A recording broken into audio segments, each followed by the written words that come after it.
Hey guys, and welcome back to Mad About Skin. In today's video, we are talking Nivea sunscreens, but more specifically, I'm going to be sharing with you some recent independent third-party testing, which was done on the Nivea Kids Protect and Care sunscreens, and show them to fall way below the SPF value which Nivea were advertising.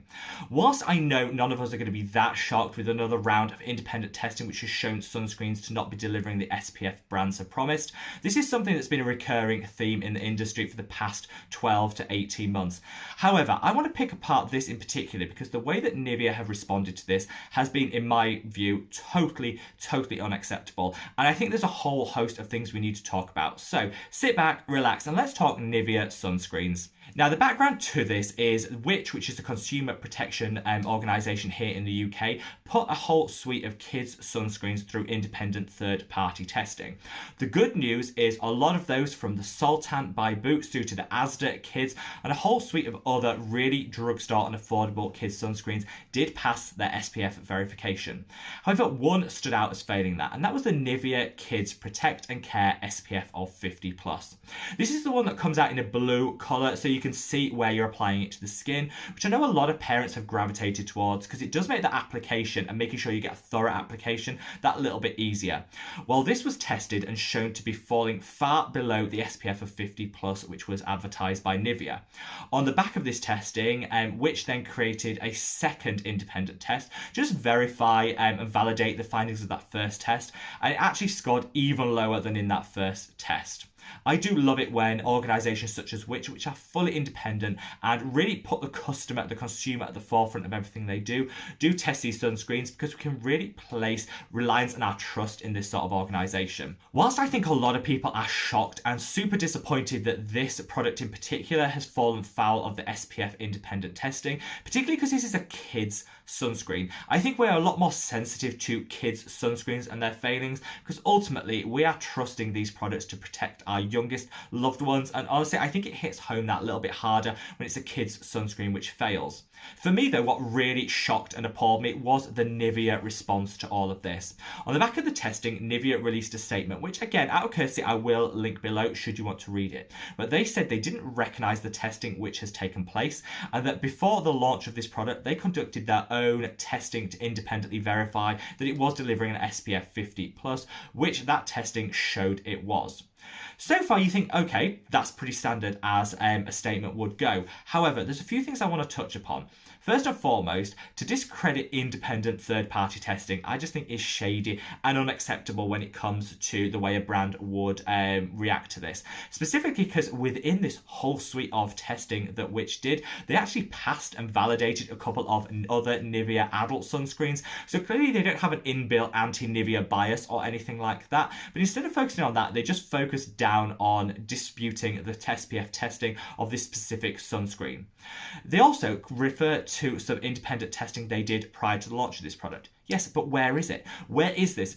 Were we just supposed to take Nivea's word for this? Why didn't they release this testing to say, okay, we understand that Which have, they've done their own testing, but this is the testing that we're relying on when we sell and support this product. Instead of doing that, we just have to take their word for it, and they haven't been fully transparent. I know not everybody's going to go through and pick through independent testing to actually see the full suite of results, but at least if Nivea had released this, it would have given us the option to, and would have seemed a little bit more consumer friendly than just saying, take our word for it, this product is good, Which are in the wrong, which is how this statement reads. Beyond just the statement though, I think the things that happen after is what really has annoyed me with Nivea as a brand. And I think honestly, the audacity and the nerve that the brand has shown, the disrespect they've shown to the consumers is pretty appalling. A lot of people have rightly reached out and sought refunds for this product. Whether you think it's SPF 50+ or not, really at this point is immaterial. Once you've lost faith in a product, especially a product that you're using on young children, I don't think there's much going back from that. And I think as consumers, we have a right to ask for our money back if we don't trust the product that we're using. I've always said there is no more important step in your skincare routine than sun care and SPF, and so once you've lost faith in that product, it's really hard to regain that and to continue to want that product. Nivea have declined refunds for the product because they say what they've sold is what they've delivered to the consumer, and they're sticking by their original statement. Again, this is just such an outdated way of approaching things. To focus down on the brand and onto the business is what used to happen many years ago. Now a lot of businesses are much more consumer driven and forward thinking, and I think the minimum we should expect from Nivea, a big multinational corporation, is that they should understand the consumer and how they might be feeling. That actually we might not want to continue to use a product which has been discredited by a really well respected consumer protection organisation. They should especially appreciate this when we're talking about kids' sun care and protection, and knowing that as parents, grandparents, or loved ones of children, we want to give them the maximum protection and know that the product we're purchasing and using on them is giving that locked in SPF 50 plus. To just say the product's fine, you're not getting your money back, I think is way too simplistic and super disrespectful to us, the consumer. If you compare and contrast this to a brand like Purito, which fell foul of the Korean SPF scandal when it really started 18 months ago. They held their hands up, they said, "We're sorry to anyone we've let down," offered a full refund to anyone that had purchased the product, withdrew it from market while they did their own testing, and then issued a full apology when they were able to validate that it was in fact delivering below an SPF 50 plus.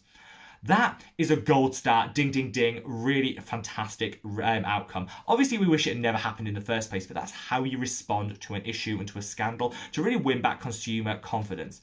Nivea continue to sell this product. They're not, as far as their statement says, are doing any independent verification of this, and they're not offering refunds. Just shady, bad business practice. Fortunately, we don't have to put up with that. As consumers, I think we should put our money with brands that we want to support and that we want to trust. And you don't need to go for luxury, bougie, and high-end sunscreens to be able to do that.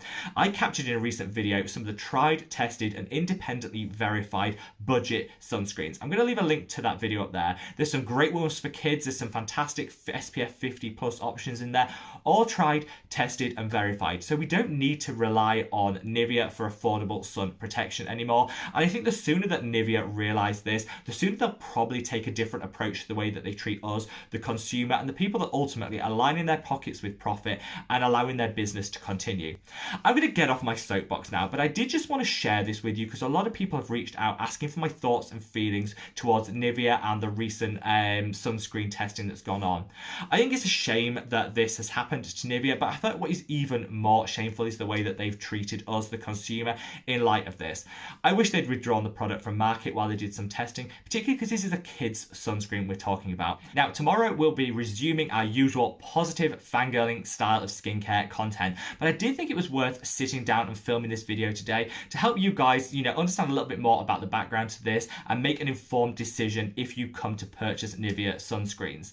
What that decision is entirely up to the individual, and I always stress that we're all unique as people. We need to make our own decisions when it comes to purchasing from a brand or a product line. One way we can help to get this message out is if you click that like button below.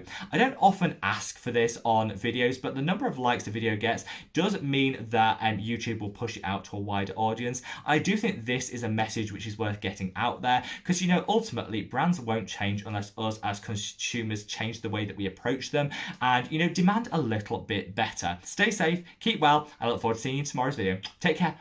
Bye.